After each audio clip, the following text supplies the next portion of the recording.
Okay, I gonna take the cattle some more minerals. They're really eating them up.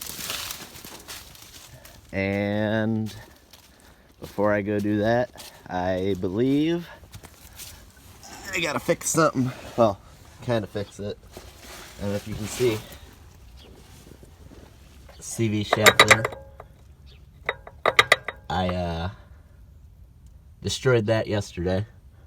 So I'm thinking I can just pull this off, pull this out. I know you need to leave this piece in to hold the hub together, otherwise apparently your wheel will fall off. But I think I can pull the shaft out because it makes some horrific noises going down the road. But I'm gonna try to pull that out, but I'm gonna load these minerals up and then I'm gonna go try to park on some cement because everything is muddy. And then I'm gonna go get stuck because I don't have four-wheel drive. Well, I got that pulled out. I'm gonna see if I can cut this boot and break this apart in there too. That way I can put this piece back on in there. Just that way we're not getting mud packed in there. If not, I'll just put all the bolts back in so the holes don't get filled with mud. And then we'll see if the tire falls off or anything stupid. That actually came out of there really easy. So I should be able to put this plate back on and we'll have Bluetooth CV shafts. Or one. And then we'll see if anything dumb happens. Alright, so that's off. See, I put the plate back in there just to keep the mud off that. And then that's still there to hold the hub together, hopefully. We just have a Bluetooth shaft in between.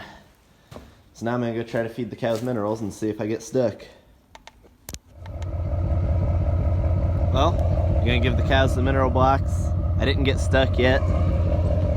Give it time. Bluetooth drive shafts. Then after this, I'm gonna take these over there. I didn't want to back up in there and get stuck.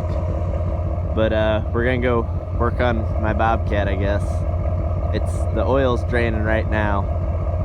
Supposedly, it should have had new oil in it, but based on the oil that's coming out as thick as gear oil, I would say that's false. So I'll show you that, I guess.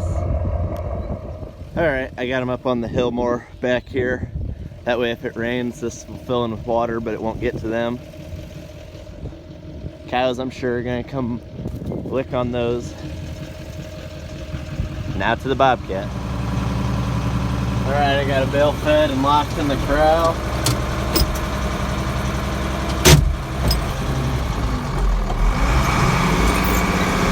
Then I already cut a bale. We're gonna go check on the cows.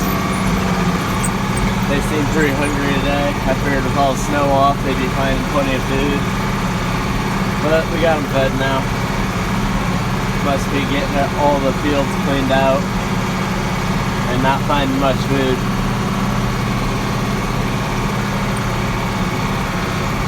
There's the herd of cows over there, all packed around that bale. So we're just gonna go check on them. Alright, so they all seem to be doing pretty good. They're enjoying the bale of hay. They got probably a third of it eaten already. Obviously they're knocking some down on the ground, but not a lot left in there. They'll have that eaten.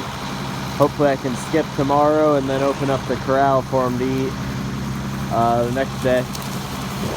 But I guess we'll get into the Bobcat now the cows are all taken care of. Didn't want you to miss out on Dingleberry. He's enjoying that hay. Well, I know I said the Bobcat was next, but the parts came in for my truck, CV axle. So no more Bluetooth CV axles. Got a nice brand new one in there. So we're gonna go test it out, make sure four-wheel drive works. Should be good. Then I guess we'll get to the Bobcat. Alright, so here's the oil I drained out of this thing. It looks pretty bad.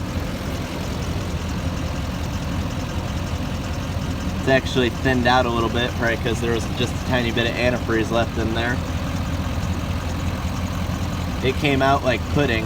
I mean, just look. That bottle's been sitting out in the sun. It's pretty warm. But I don't think I'm getting spark now. I had to steal battery out of my truck because I didn't have battery with me. So just let the Duramax sit there and idle. It's got 2 batteries, so just take one, and then we're gonna give it a good squirt and crank it some more. But like I said, I don't think I'm getting spark, so we'll see how that goes. So yeah, I'll give it squirt, come over here.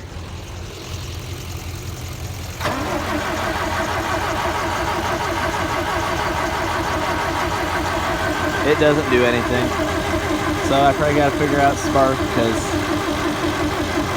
even with bad fuel in it, it should be firing. Starting fluid should make it go, but it's not.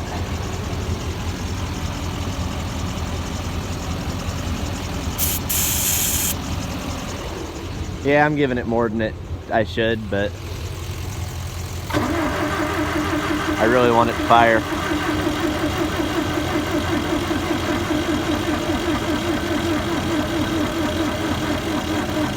And that's about all that battery is good for.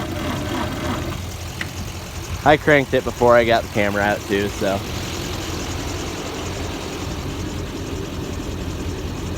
Well, I guess the next thing is to figure out spark. That'll be for another time. I did pull the valve cover off. It was very loose. Supposedly, when I bought it, they said that the guy that rebuilt it didn't torque the head down, so that's why it blew the head gasket immediately. I pulled the valve cover off, and I had a little tiny wrench. I couldn't find my 12mm socket, and I put it on there, and I got a full turn out of every head bolt with a little tiny wrench, so it definitely was not torqued down. So if I can get it to fire, I'm gonna torque that down and just see if it fixes it. I don't think it will, but it's worth a try, and I want to make sure it runs before I actually tear into it and put any real money or time into it. So I gotta go get ready for work. Yeah, don't worry, I didn't forget. As always, have a good one.